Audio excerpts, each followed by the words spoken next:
Ok honey, j'ai fini. Maman a souri et m'a tendu le miroir. Je l'ai pris et j'ai fait la grimace à la personne qui regardait derrière moi. Mon visage ressemblait à un défilé de couleurs, ne sachant pas trop dans quelle direction elle devait aller. À ce stade, c'était comme regarder une personne totalement différente. Maman était une excellente maquilleuse de prothèses, mais quand il s'agissait de maquillage normal, elle était nulle. Merci maman. Je lui ai fait un faux sourire et j'ai pris mon livre pour l'école. N'oublie pas, les garçons ne veulent qu'une seule chose de toi et être une fille laide est mieux que d'être une belle fille, a crié maman quand je suis sortie par la porte d'entrée. Bonjour, je m'appelle Tammy. Ne continuez pas à regarder cette vidéo avant d'avoir aimé cette vidéo et de vous être abonné à notre chaîne. Oh oui, appuyez aussi sur la cloche de notification pour savoir quand d'autres histoires incroyables seront publiées. Geneviève, ma meilleure amie, s'est moquée de moi quand je l'ai abordée à la porte de l'école. Alors, ta mère, ça recommence. Pourquoi ne pas simplement te laver et te remaquiller avant de quitter l'école? Jen m'a regardée et a remué les sourcils de manière ludique. Mais tu ne te souviens pas de la fois où je l'ai lavé? Ouais, et ta mère t'a puni pendant 1 semaine. La même semaine où nous devions aller voir les Jonas Brothers. Et n'oublions pas la menace de faire l'école à la maison et de ne plus jamais voir la lumière du jour si jamais j'enlevais cette hideux maquillage qu'elle a peint sur mon visage. On se retrouve à la cafétéria pour déjeuner? Jen a souri. Ouais, et nous pourrons parler du concert à venir. On a toutes les deux gloussé avant de se dire au revoir et d'aller en classe. Alors, que vas-tu porter au concert? A demandé Jen alors que nous étions assises à la table de la cafétéria. Je ne suis pas sûre. J'ai économisé mon argent de poche pour m'acheter une nouvelle tenue. Peut-être que maman peut nous déposer au centre commercial ce samedi. Ce serait génial! Je n'ai pas été au centre commercial depuis des lustres. Mais tu sais ce que j'ai entendu? J'ai roulé des yeux en jouant avec Jen. Elle avait toujours les derniers potins sur tout le monde. Qu'as-tu entendu, Jen? J'ai entendu dire que Nicolas travaille dans un kiosque au centre commercial pour dupliquer des clés. Peut-être que tu peux apporter des clés à dupliquer? Jen a siroté sa boisson et m'a regardée par-dessus sa paille. « Tu es folle? Je ne peux pas parler à Nicolas en ressemblant à un clown !» Jen avait-elle perdu la boule? Comment allais-je m'approcher du gars le plus mignon de l'école en ressemblant à quelque chose sorti du livre de coloriage d'un enfant de 5 ans? Ce samedi-là, au centre commercial, j'ai eu la stupide chance que maman décide de rester avec nous pendant qu'on faisait du shopping. Je veux dire, comment étais-je supposée parler à Nicolas si tout ce qu'elle me disait était « Les garçons ne cherchent qu'une chose !» C'est alors que j'ai entendu une notification sur mon téléphone. J'ai vérifié, c'était Jen. Le kiosque de Nicolas est juste à l'extérieur de ce magasin. Je vais garder ta mère occupée. Allez! J'ai rapidement jeté un coup d'œil à Jen, qui m'a souri avant de reporter mon attention sur maman. Est-ce que je me suis sentie mal à l'aise avec mon maquillage? Ouais, mais à un moment donné, je devais surmonter ça, non? Madame Adams, que pensez-vous de ce haut pour le concert? Vous savez que vous avez un goût immaculé? Je me suis glissée hors du magasin et j'ai rapidement retiré une de mes clés de son anneau en marchant vers Nicolas. Hey, c'est Tammy, c'est ça? On est en cours d'art ensemble. Il connaît mon nom! Je chantais dans ma tête. Salut, ouais, c'est Tammy. Et tu es Nicolas, correct? Il a souri et a hoché la tête. Que puis-je faire pour toi aujourd'hui?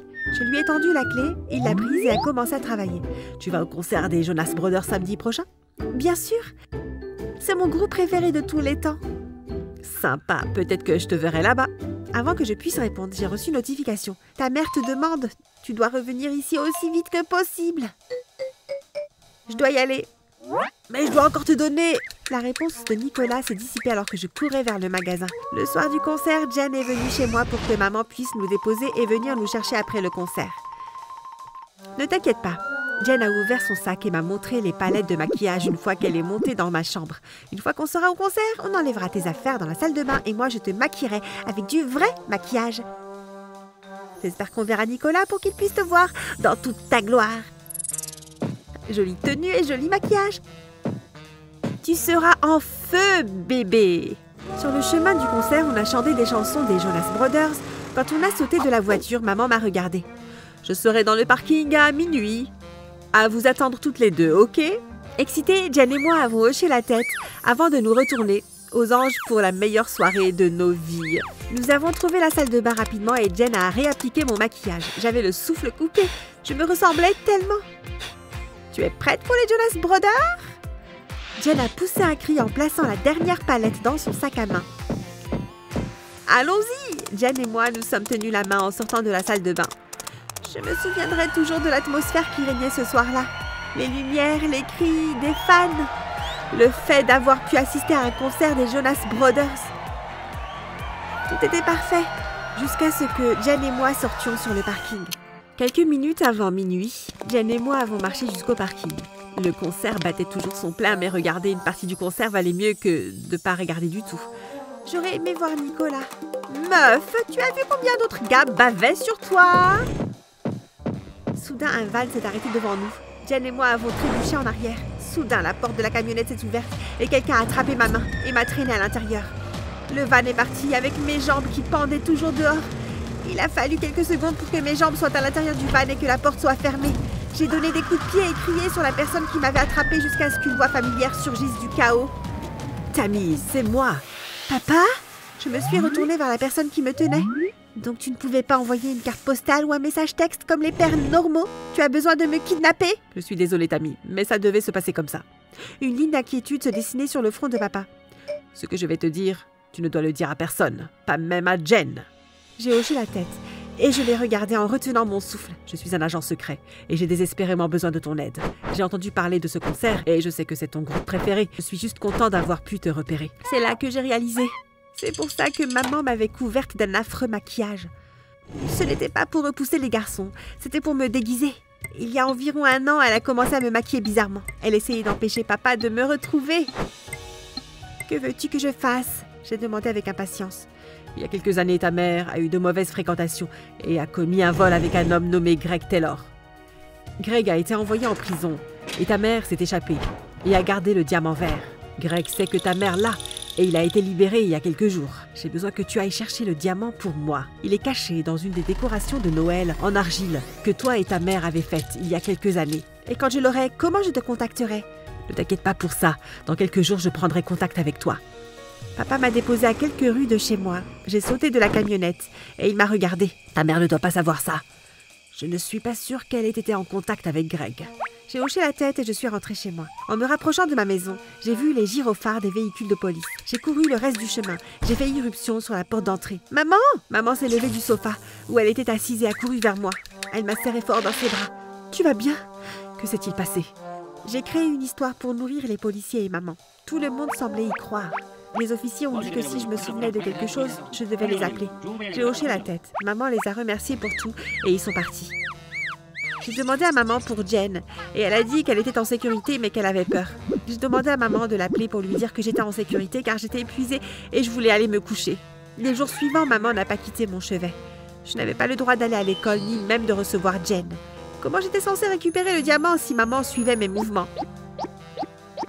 J'ai enfin pu faire une pause quand maman a dit qu'elle allait au café du coin pour rencontrer rapidement une amie. Elle m'a dit de verrouiller toutes les portes et fenêtres. Dès qu'elle est partie, j'ai sorti les décorations de Noël et j'ai trouvé les Pères Noël en argile.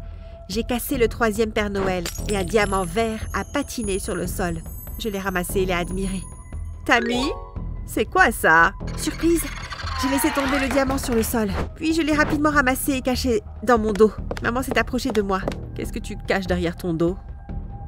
Elle a pris ma main derrière mon dos et l'a ouverte. « Où as-tu volé ce diamant, Tammy ?» J'ai poussé le diamant dans la poche de mon pantalon. Hein? J'ai regardé maman avec confusion. Si maman ne savait pas pour le diamant, est-ce que papa mentait? Je ne suis pas censée te dire ça, mais j'ai raconté à maman tout ce qui s'est passé. Le faux kidnapping, le fait de voir papa et ce qu'il m'a demandé de faire. Sans un mot, maman a quitté la pièce et est revenue peu après avec une boîte en bois. Elle l'a posée sur la table et a sorti de vieilles coupures de journaux. Toutes les coupures de presse étaient sur papa. Il y a 10 ans, il était un infâme cambrioleur jusqu'à ce qu'il soit capturé par la police. Il est sorti de prison il y a environ 1 an. Je me suis enfoncée dans le fauteuil, j'avais la tête qui tournait. Je n'avais jamais été aussi confuse de toute ma vie. Maman s'est excusée de me faire porter du maquillage, mais elle espérait que je comprendrais pourquoi. Elle le faisait. J'ai hoché lentement la tête. Qu'est-ce qu'on va faire pour le diamant? Devrions-nous le donner à papa ou le vendre et déménager? Je veux dire, le vendre signifierait que nous ne l'avons plus et que nous pourrions nous cacher. Ce n'est peut-être pas aussi simple que cela, car papa doit de l'argent à beaucoup de gens et ce diamant est sa seule porte de sortie. De toute façon, on doit quitter la ville maintenant. Si papa ne nous trouve pas, un de ces hommes de main qui pense qu'on a le diamant le fera. Maman et moi nous sommes précipités dans nos chambres pour faire nos bagages. J'ai rapidement fait mes valises, ne prenant que les choses dont j'avais besoin. J'ai quitté ma chambre pour voir si maman avait besoin d'aide. Sa porte était légèrement ouverte. J'étais sur le point de frapper quand j'ai réalisé que maman n'était pas celle que je croyais. Après 10 ans, j'ai enfin trouvé où Scott a caché ce stupide diamant. Je vous retrouve dans 2 heures environ. Maman m'a menti. Était-elle le vrai cambrioleur? J'étais sur le point de m'éclipser quand mon téléphone a sonné bruyamment. C'était un numéro inconnu. Maman s'est retournée, m'a jeté un regard furieux. J'ai couru vers ma chambre pour verrouiller la porte et la barricader rapidement. Allô? J'ai halté. Salut Tammy, c'est papa. Papa, je suis désolée. Maman sait et elle essaye de m'atteindre. Je suis coincée dans ma chambre. Le téléphone est mort. Maman a déverrouillé ma porte et elle l'a poussée. Si je ne faisais pas quelque chose rapidement, je serais à la merci de maman. Mon seul moyen de sortir était de grimper à l'arbre qui était devant ma fenêtre. J'ai rapidement poussé mon téléphone dans ma poche, ouvert ma fenêtre et grimpé dans l'arbre. En descendant de l'arbre, j'ai entendu un craquement assourdissant sous mes pieds avant de m'écraser au sol. Aïe! J'ai pleuré en frottant ma cheville. J'ai essayé de me lever, mais je ne pouvais pas mettre de poids sur ma cheville. La peur m'a saisie quand j'ai vu maman sortir de la maison. Elle m'a attrapée par les mains et m'a tirée vers l'intérieur de la maison. Elle m'a attachée à l'une des chaises de la cuisine avant de passer un coup de fil pour dire à la personne que les plans avaient changé et qu'elle devait la rencontrer à la maison maintenant. Après tout ce que j'ai fait pour toi, c'est comme ça que tu me traites. J'ai tout appris à ton père. Mais il est devenu gourmand. Il a caché un des diamants, donc je devais faire quelque chose. J'ai organisé son dernier vol pour qu'il soit attrapé. Grâce à toi, j'ai maintenant ce diamant. Maintenant, je réalise que mes 2 parents étaient des cambrioleurs. Je suis ta fille. Comment peux-tu me traiter comme ça? Maman a gloussé et s'est penchée sur la chaise, le visage se touchant presque. Je ne suis pas ta mère. Je ne suis pas ta mère. Je suis la sœur de ton père. Ton père t'a volé sur la route à une femme sans abri. Nous devons faire croire à la famille parfaite. Et cela ne peut se faire qu'avec un enfant innocent impliqué. J'avais l'impression que mon cerveau se séparait en 2. J'avais appris tant de choses en si peu de temps. À ce moment-là, quelqu'un a enfoncé la porte de la cuisine et est entré. C'était papa et la police. J'ai soupiré, soulagée. Cette journée était enfin terminée. Ma mère a été rapidement maîtrisée et transportée par les officiers. Papa m'a détachée et m'a emmenée à l'hôpital. En allant chez papa, j'ai dit à papa tout ce que maman avait dit, sauf qu'il m'avait enlevée à la SDF. Je veux dire, est-ce que tu diras à ton père que tu as découvert ce qu'il a fait? Je veux dire, c'est le seul père que je connaisse et cette vie était mieux que de vivre dans la rue. Il a admis que tout était vrai. Il voulait abandonner la vie de criminel, mais il savait qu'avec sa sœur, toujours en fuite, il ne pourrait jamais avoir la vie qu'il voulait. Il a dit qu'il voulait un nouveau départ et que même s'il ne pouvait pas me rendre les 10 années qu'il avait manquées dans ma vie, il était prêt à essayer de se rattraper. J'ai sorti le diamant de ma poche et l'ai tendu à papa. Il m'a pris dans ses bras et m'a promis que les choses seraient différentes à partir de maintenant. Papa m'a aidé à aller dans ma chambre et m'a dit que si j'avais besoin de quelque chose, il fallait le lui dire. J'ai souri et il a fermé la porte derrière lui. Ok, l'heure des confessions. En fait, j'ai trouvé 2 diamants. Quelqu'un a oublié combien de diamants ils ont cachés. J'en ai donné un à papa et j'ai toujours l'autre. Garderiez-vous l'autre diamant ou l'abandonneriez-vous aussi? Laissez vos commentaires ci-dessous. J'étais assise sur un banc dans le parc, profitant de la brise fraîche de la nuit avec mon rendez-vous de la soirée. Bien ici, il fait un peu froid. Il a mis son bras autour de moi et j'ai appuyé ma tête contre son épaule. Il m'a regardé dans les yeux et mon cœur s'est mis à battre plus vite. Je savais qu'il était sur le point de m'embrasser. Mais alors qu'il se penchait vers moi, l'alarme de mon téléphone a soudainement commencé à sonner. Il était minuit. Je suis désolée, je ne veux plus sortir avec toi, c'est fini. Si vous pensez que c'est bizarre, attendez de voir ce qui se passe plus tard dans cette histoire. C'était le dernier jour des vacances d'été et mes amis et moi étions déterminés à en profiter au maximum. Nous avions prévu de passer la journée au lac de notre ville. C'était notre endroit préféré pour traîner en été. Je regardais mes amis s'éclabousser dans l'eau et invitante que j'ai décidé d'aller me baigner. J'ai plongé dans l'eau, elle était glacée et m'a presque coupé le souffle. J'ai commencé à nager vers mes amis quand soudain j'ai senti une crampe dans ma jambe. Ah! La douleur était de plus en plus forte et j'avais du mal à nager. Soudain, je me suis retrouvée sous l'eau et j'ai perdu connaissance. Alors que je commençais à descendre de plus en plus bas, j'ai soudain eu une vision devant moi. C'était une diseuse de bonne aventure. « Tu dois rompre avec ton petit ami, sinon tu vas mourir. » De quoi parle-t-elle? Tu as une malédiction sur toi. Si tu n'as pas un nouveau petit ami toutes les 24 heures, tu vas mourir. Cette quasi-noyade en est un avertissement. Soudain, j'ai senti des bras autour de mon corps me tirant vers la surface. J'ai senti qu'on me tirait sur l'herbe au bord du lac. On m'appuyait sur la poitrine et on m'insufflait de l'air dans la bouche. J'ai commencé à cracher et à tousser. Quand j'ai ouvert les yeux, j'ai vu que c'était mon petit ami Trevor qui m'avait sauvé la vie. Tous mes amis étaient rassemblés autour de moi, des regards inquiets sur leurs visages. « Cathy, tu vas bien? On a cru que tu allais mourir !» J'ai pensé aux paroles de la diseuse de Bonaventure. Elle avait raison, j'avais failli me noyer. Même si j'aimais tellement Trevor, je savais que je ne pouvais pas rester avec lui. Si je le faisais, alors je mourrais. Alors au lieu de le remercier de m'avoir sauvé la vie, je me suis levée et je lui ai dit devant tout le monde « C'est fini, Trevor. Je ne veux plus te voir. » Son visage était choqué. « Quoi? Mais pourquoi? Qu'est-ce que j'ai fait? » Mon cœur s'est presque brisé quand j'ai vu à quel point il était désemparé. Mais je ne pouvais pas prendre le risque. Je devais rompre avec lui si je voulais rester en vie. C'est ce que c'est. Il faut faire avec. Tout le monde autour de moi a halté. Je pouvais voir qu'ils étaient choqués par la façon dont je traitais Trevor, mais je les ai ignorés. Je suppose que je te verrai dans le coin. J'ai pris mon sac et je suis partie. Je n'ai pas eu besoin de me retourner pour savoir qu'ils étaient tous là à me regarder partir. Quand je suis arrivée à l'école le lendemain, tout le monde voulait savoir ce qui s'était passé, y compris Trevor. Je ne comprends pas, Cathy. Nous étions si heureux. Pourquoi voudrais-tu jeter tout ça?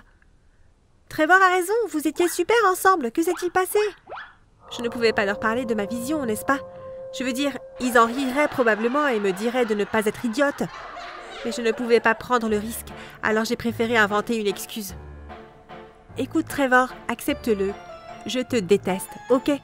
Cathy, comment peux-tu être aussi méchante? Trevor t'a sauvé la vie et c'est comme ça que tu le traites? Je pouvais voir à la tête de mes amis qu'ils pensaient que j'étais méchante et impolie. Mais quel choix avais-je? Trevor avait juste l'air blessé et confus. C'était si difficile de rester là à mentir à Trevor et à mes amis. Bien sûr que je ne le détestais pas. Je l'aimais de tout mon cœur. Mais j'étais terrifiée par la malédiction. Je ne voulais pas mourir. Alors j'ai ignoré la douleur dans mon cœur et j'ai cherché un gars avec qui sortir. Vous vous souvenez que la voyante m'a dit que je devais avoir un nouveau petit ami toutes les 24 heures? Eh bien, je n'avais pas beaucoup de temps. Je devais trouver mon petit ami pour ce jour. Quand je suis arrivée à mon casier, j'ai vu un gars debout tout seul. Il avait l'air mignon, alors je suis allée le voir et je lui ai souri. « Salut, je suis Cathy. » Il m'a souri en retour. « Salut Cathy, je suis Mike. Écoute, tu peux penser que c'est un peu audacieux de ma part, mais bon. Voudrais-tu sortir avec moi aujourd'hui? » Bien sûr, pourquoi pas. Il n'a jamais été difficile pour moi d'avoir un petit ami. En fait, mon problème a toujours été d'essayer de repousser l'attention des garçons. Vous voyez, j'ai toujours été connue comme la fille la plus sexy de l'école. Tout le monde voulait sortir avec moi, mais je n'avais Dieu que pour Trevor. Il était mon seul véritable amour, mais je ne pouvais pas penser à lui. Je devais sortir avec d'autres personnes, si je voulais rester en vie. À l'heure du déjeuner, Mike et moi sommes rentrés dans la cantine ensemble, main dans la main. Je pouvais voir le regard blessé de Trevor quand il nous a vus. Même si je me sentais mal à lui causer autant de peine, je suis passée devant lui, en faisant semblant de m'en moquer. Mike n'était pas vraiment mon genre de mec, je veux dire, il était assez sympa, mais pas aussi spécial que Trevor. Donc à la fin de la soirée, il ne m'a pas été difficile de rompre avec lui. Désolé Mike, sans rancune, ouais? C'est juste que je ne pense pas que nous soyons faits l'un pour l'autre. Bien sûr, pas de problème. Le lendemain, j'ai refait la même chose. J'ai trouvé un gars au hasard et je lui ai demandé d'être mon petit ami. Et à la fin de la journée, j'ai rompu avec lui. Jour après jour, je faisais la même chose. Toutes les 24 heures, j'étais avec un nouveau petit ami. Ce n'était pas la façon dont je voulais vivre ma vie, mais je ne pouvais rien faire d'autre. Mais finalement, c'est devenu trop fatigant. C'était difficile de rencontrer de nouveaux gars tous les jours et il n'a pas fallu longtemps pour que je sorte avec tous les gars de l'école. Maintenant, qu'est-ce que je vais faire? Je suis sortie avec tout le monde. Il n'y a plus personne à inviter à sortir. J'ai commencé à paniquer. Si je ne trouve pas quelqu'un à fréquenter, je vais mourir. L'idée de sortir avec l'un des professeurs m'a traversé l'esprit, mais je l'ai rapidement écartée. Et si je sortais avec une fille? Mais non, la voyante a spécifiquement dit que je devais avoir un nouveau petit ami toutes les 24 heures. Qu'est-ce que je vais faire? J'ai décidé d'aller en ville et d'y chercher un petit ami. Ce n'était pas aussi facile que de sortir avec un garçon à l'école. Les gars en ville étaient plus âgés et je n'étais pas aussi confiante qu'ils voudraient sortir avec moi. Mais je devais essayer.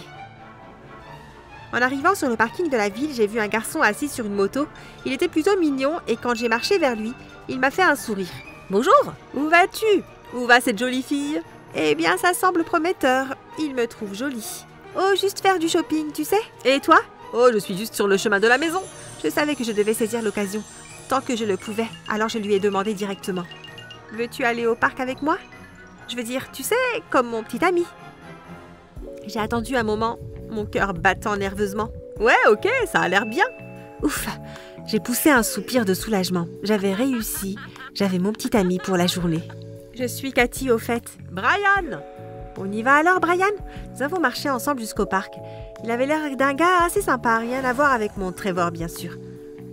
Arrête, tu dois oublier Trevor. Nous nous sommes assis sur le banc et avons profité de la brise fraîche de la nuit. Et ici, il fait un peu froid. Il a mis son bras autour de moi et j'ai appuyé ma tête contre son épaule. Il m'a regardé dans les yeux et mon cœur s'est mis à battre plus vite. Je savais qu'il était sur le point de m'embrasser. Mais alors qu'il se penchait vers moi, l'alarme de mon téléphone a soudainement commencé à sonner. Il était minuit. Je suis désolée, je ne peux plus sortir avec toi. C'est fini.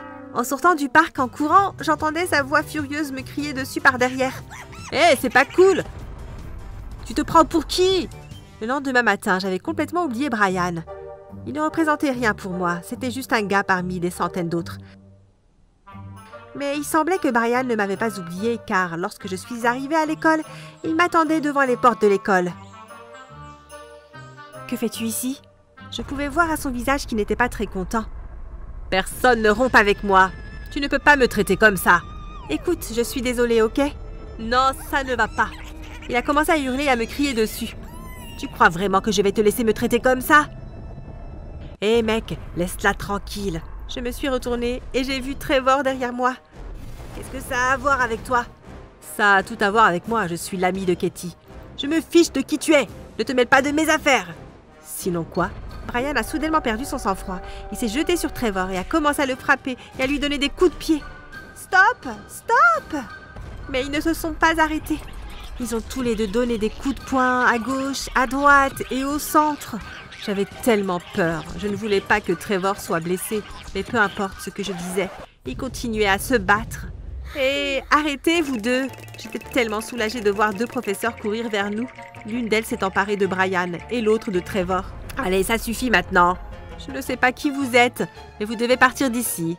Trevor, tu vas à l'école. Viens dans mon bureau juste après l'école pour une heure de colle. Je n'ai pas vu Trevor pour le reste de la journée, donc je n'ai pas eu l'occasion de le remercier d'être venu à mon secours.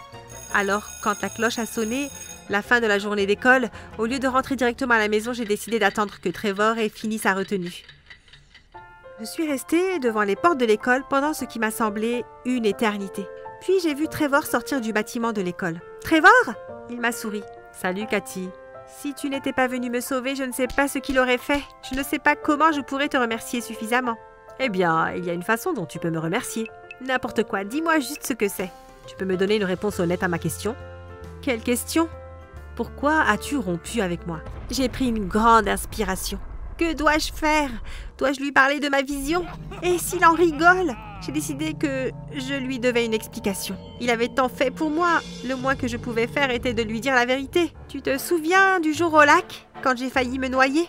Comment pourrais-je oublier? C'était le jour où tu en as fini avec moi. Eh bien, quand j'étais sous l'eau, j'ai eu une sorte de vision. Continue. J'ai vu une diseuse de bonne aventure. Et elle m'a dit que je devais rompre avec toi. Pourquoi dirait-elle ça? Et plus précisément, pourquoi as-tu fait ce qu'elle a dit? Parce qu'elle m'a dit que je devais avoir un nouveau petit ami toutes les 24 heures, ou je mourrais. Elle a dit que la quasi-noyade était un avertissement de ce qui allait arriver. Je m'attendais à ce que Trevor éclate de rire, mais il ne l'a pas fait. Tu crois que je suis stupide? Non, bien sûr que non. Je comprends totalement pourquoi tu as fait ce que tu as fait. De toute façon, tant que tu es en sécurité, c'est tout ce qui compte. Je te verrai à l'école demain. J'ai regardé Trevor s'éloigner dans la rue. Alors qu'il disparaissait, j'ai soudain compris ce que je devais faire. Je ne pouvais pas vivre ma vie comme la diseuse de Bonaventure me l'avait dit. Je savais que je devais créer mon propre destin. J'ai commencé à courir dans la rue après Trevor. « Trevor, attends !» Quand j'ai fini par rattraper Trevor, j'étais à bout de souffle. Je suis... Stop, respire. Je suis désolée. Je n'aurais jamais dû rompre avec toi. Je t'aime. Qu'est-ce que tu dis? Je te dis que je veux que tu reviennes. Je veux que tu me donnes une seconde chance. J'ai attendu qu'il réponde. Mon estomac était noué et mon cœur battait la chamade. Bien sûr, je n'ai jamais cessé de t'aimer. C'était il y a 10 ans. Trevor et moi sommes maintenant mariés et nous avons 2 beaux enfants. Apparemment, il ne m'est rien arrivé de mal. J'ai appris à ne pas prendre les choses trop au sérieux et à ne pas trop me prendre la tête. « Tu es sûre que c'est ça que tu veux que je cache, Shelly ?» a dit mon frère jumeau, Gideon, en me regardant. « Oui, pourquoi pas ? Je lui ai donné une vieille boîte à bijoux que ma grand-mère m'avait laissée sur son testament. On ne pouvait pas ouvrir la boîte car on n'avait pas la clé. Alors pourquoi pas ? Gideon m'a donné sa Xbox. D'accord, tu connais les règles. Celui qui découvre l'énigme et récupère son objet en premier sera le champion incontesté des énigmes. Souviens-toi, tu n'as le droit de la cacher que dans le parc d'attractions, à la maison ou à l'école. » On s'est serré la main. On est partis dans des directions différentes pour préparer nos énigmes et cacher les affaires. Quand ma grand-mère m'a laissé cette boîte, elle m'a dit de la garder en lieu sûr. Je ne savais pas que le jeu avec Gideon allait ruiner ma vie. « Salut, je m'appelle Shelly. Si vous voulez découvrir comment ce jeu a ruiné ma vie, regardez le reste de la vidéo. Je ne voudrais pas que vous commettiez la même erreur que moi. Moi et Gideon sommes très proches, mais malgré ça, on a toujours été en compétition l'un contre l'autre, en nous poussant à nos limites. Le lendemain, moi et Gideon, nous sommes échangés un morceau de papier avec l'énigme. On s'est regardé, on s'est serré la main pour sceller le pari et on est allé dans nos chambres. J'ai déplié le morceau de papier dans lequel il était écrit « Arrache-moi rapidement pour que je ne me cache plus. Une fois que c'est fait, tu verras ce qu'il y a de caché à l'intérieur. Ça doit être un paquet !» Je me suis dit en courant vers le bureau de mes parents. Ils ont reçu quelques colis hier, ça doit être l'un d'entre eux. J'ai foncé dans le bureau et j'ai commencé à chercher les colis. Après avoir cherché quelques minutes, le seul colis que j'ai vu était dans le placard, tout en haut. J'ai tiré la chaise de mon père de derrière son bureau et je l'ai placée en face du placard. Je me suis mise sur la pointe des pieds pour attraper le colis. J'y suis presque. J'ai tiré mes doigts autant que possible. Mes doigts touchaient le colis. Je devais m'étirer juste un peu plus. Soudain, la porte du bureau s'est ouverte et mon père a dit « Shelly, le dîner est prêt !» La chaise a bougé et je suis tombée au sol. Aïe! Je me suis frotté l'épaule alors que j'essayais de m'asseoir. Mon père a couru pour m'aider. « Shelly, qu'est-ce que tu faisais là ?» J'essayais d'attraper le carton là-haut, j'ai répondu. « Pourquoi faire ? C'est le cadeau de ta mère, pourquoi tu veux le prendre ?»« Oh, mon père m'a aidé à me remettre sur pied. »« T'es encore en train de manigancer quelque chose avec Gideon ?» a dit mon père. « Eh bien, peut-être, » j'ai répondu.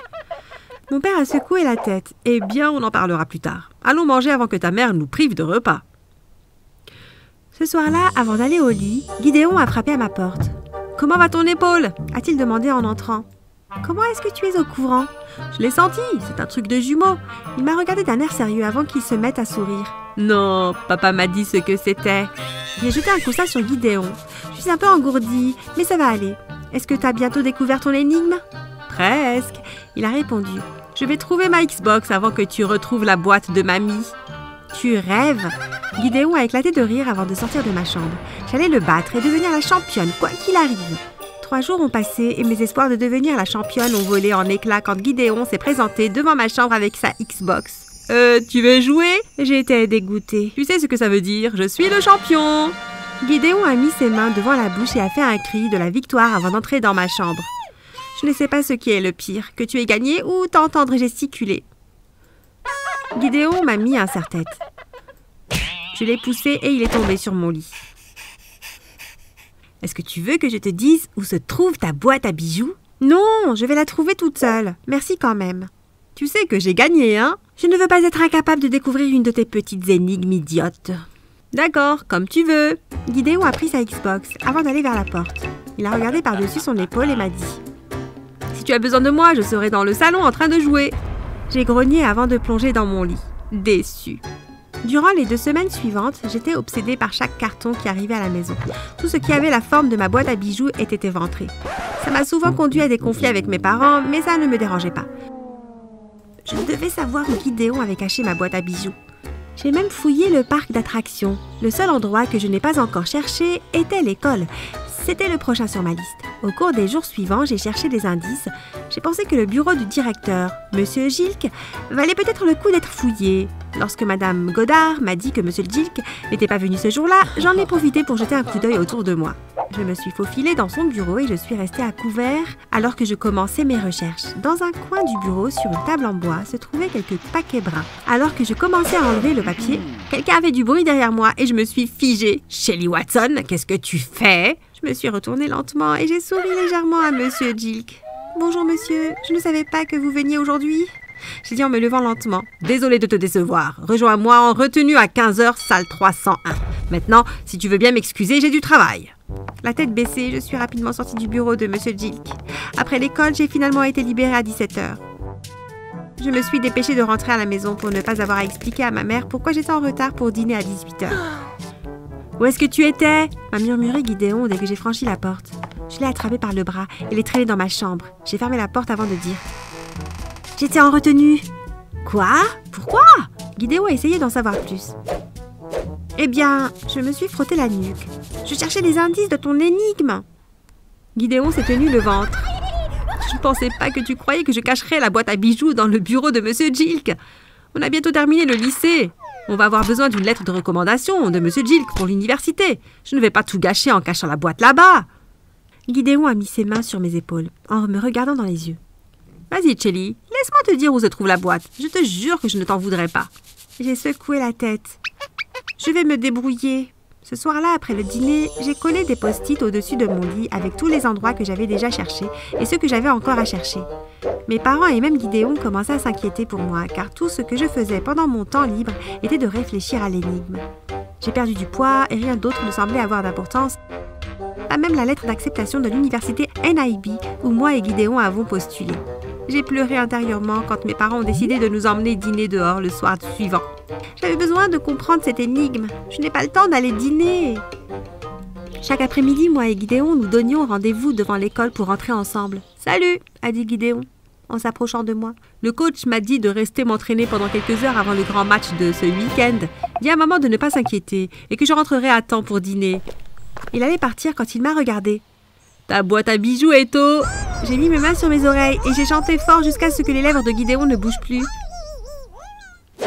J'ai dit « Tu crois que je suis bête? Tu penses vraiment que je ne peux pas comprendre ton énigme? Je t'ai dit que j'allais le trouver toute seule et que je le ferais. » Puis je suis partie.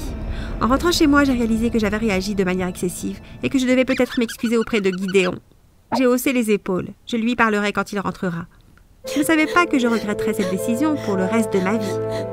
Moi et mes parents étions assis, déjà prêts pour aller dîner. En attendant que Gideon rentre, à 18h, il a appelé avec le téléphone du coach Raymond et a dit que l'entraînement a duré plus longtemps que prévu et qu'il serait à la maison dans 30 minutes. C'était il y a déjà 1 heure. Soudain, j'ai crié et je me suis penchée de douleur. « Shelly !» Ma mère a couru vers moi. « Qu'est-ce qui t'arrive ?» J'ai dit « Je ne sais pas. Je ne me sens pas bien. Ma tête me fait mal. » Mon père m'a portée jusqu'à dans ma chambre et m'a placée sur le lit. « Je vais te chercher quelque chose pour la tête. » J'ai hoché la tête alors que mon père me couvrait avant de sortir de ma chambre. Je me suis certainement endormie car je me suis réveillée à cause d'un cri. Il m'a fallu un certain temps pour comprendre que le cri venait de ma mère. Je me suis précipitée vers le salon où mon père réconfortait ma mère qui tenait le téléphone dans ses mains. « Papa, qu'est-ce qui se passe ?» Ma mère m'a regardée. « C'est Gideon. Il a eu un accident. » Je me suis effondrée par terre. J'étais horrifiée, mais aucun son n'a pu sortir de ma bouche. Mon père m'a aidée, moi et ma mère, à monter dans la voiture et il nous a conduits à l'hôpital. Quand on est arrivé, le docteur Holly nous a dit que Gideon avait eu de graves lacérations à la tête et qu'il était dans le coma. Pendant que mes parents parlaient au docteur, je suis entrée dans la chambre de Gideon. Il était pâle et avait l'air mort. Sa tête était enveloppée de bandages et un long tube partait de son bras jusqu'à une machine à côté du lit. Je me suis assise sur la chaise à côté du lit et je lui ai tenu la main. J'ai retenu mes larmes tout en m'excusant auprès de lui pour ce qui s'était passé plus tôt. Gideon avait toujours été là pour moi. Qu'est-ce que j'étais censée faire maintenant sans mon meilleur ami? Comment est-ce que j'étais supposée aller à l'université sans lui? Au cours des semaines qui ont suivi, les choses ont radicalement changé à la maison. Là où il y avait autrefois du rire et de la joie, il y avait maintenant de l'incertitude et du silence. Plusieurs nuits, je me suis assise sur mon lit, souhaitant que ce soit moi à l'hôpital à la place de Gideon. J'ai complètement oublié l'énigme et j'ai passé mes après-midi au chevet de Gideon. Un soir, ma mère a reçu un appel de l'hôpital. Gideon a été réveillé. Mon père nous a emmenés le voir. Dès qu'il est entré sur le parking de l'hôpital, je suis sortie de la voiture. J'ai couru dans la chambre de Gideon sans me soucier de qui je poussais en chemin. « Gideon !» Je me suis jetée sur lui dès que je suis entrée dans sa chambre. Mes larmes ont coulé sur ses épaules. Il m'a serré fort. « Je vais bien, Shelly. » L'accident de voiture a changé Gideon. La dernière année de sa vie a été complètement effacée de sa mémoire, ce qui signifiait que même s'il voulait me dire où se trouvait la boîte à bijoux, le souvenir de lui, la cachant, avait disparu. Le changement était difficile, mais c'était plus difficile de voir mon frère qui sortait souvent se renfermer sur lui-même. Il était devenu réservé et la compétition ne l'intéressait plus. Sans Gideon, la compétition n'était plus amusante pour moi non plus. Et on a tous les deux abandonné tous les clubs sportifs dans lesquels on était forts. Cette année-là, on n'a même pas fêté Noël. Mes parents pensaient que c'était dans l'intérêt de Gideon s'il allait dans une université proche de la maison. Alors que l'université NIB était mon choix, je ne me voyais pas y aller sans Gideon. J'ai alors dit à mes parents que j'avais l'intention d'aller dans la même université de Gideon. Notre 18e anniversaire approchait. Moi et Gideon avons toujours pensé à tout ce qu'on ferait quand on aurait 18 ans. Mais ce jour-là, on avait déjeuné tranquillement à la maison avant que nos parents nous conduisent au bureau de Madame Pollard, l'avocate de la famille. « Je suis heureuse que vous ayez pu venir », a dit Madame Pollard et moi et à Gideon alors qu'on s'asseyait devant son bureau. Elle a continué. Selon la volonté de votre grand-mère, elle avait besoin de savoir que vous étiez tous les deux responsables et qu'on pouvait vous faire confiance avant de vous donner ce qu'on a pour vous. Avez-vous la boîte à bijoux que votre grand-mère vous a laissée ? A dit Madame Pollard en me regardant. J'ai secoué la tête. Madame Pollard a soupiré en tenant une clé dans sa main. Sans la boîte, je n'ai pas le droit de remettre l'héritage que votre grand-mère vous a laissé. Dans la boîte à bijoux se trouve une lettre et la clé d'un coffre-fort où votre héritage est conservé. Alors qu'on rentrait à la maison, il y avait un silence intense dans la voiture. J'ai serré la main de Gideon. Ça ira, même sans l'héritage de grand-mère, t'inquiète pas. Un autre Noël est passé et cette année, on a décidé d'y mettre le paquet. C'était la veille de Noël, quand ma mère est tombée en rade de papier cadeau. Il doit y avoir un carton de papier cadeau au sous-sol. Tu peux aller m'en chercher, Shelly ? J'ai hoché la tête et j'ai rapidement trouvé le carton au sous-sol. J'ai retiré le carton de l'étagère. Il avait l'air un peu trop lourd pour juste du papier. J'ai secoué le carton. Il y avait quelque chose au fond. J'ai retenu mon souffle en ouvrant le carton lentement. À l'intérieur se trouvait la boîte à bijoux de grand-mère. « Gideon, Gideon !» J'ai pris le carton et j'ai couru dans sa chambre. « Qu'est-ce qui se passe, Shelly? Il y a un problème ?»« Je l'ai trouvé! J'ai trouvé la boîte à bijoux de grand-mère !» J'ai sauté folle de joie. Cet après-midi-là, ma mère a appelé Madame Pollard qui a eu la gentillesse de venir à la maison. On a déverrouillé la boîte et suivi les instructions de grand-mère pour le coffre-fort et l'héritage. Elle nous a laissé à moi et à Gideon une ferme équestre à Dabadi, où ma mère a grandi, et on a eu 50 000 $ chacun. La lettre indiquait que dès que moi et Gideon aurions obtenu notre diplôme, on pouvait réclamer les 100 000 $ restants. Moi et Gideon avons décidé de passer chacun un diplôme de consultant et d'utiliser la thérapie par le cheval comme méthode de thérapie pour améliorer les conditions émotionnelles, physiques et mentales. Je pense que ma grand-mère serait fière de nous, n'est-ce pas ?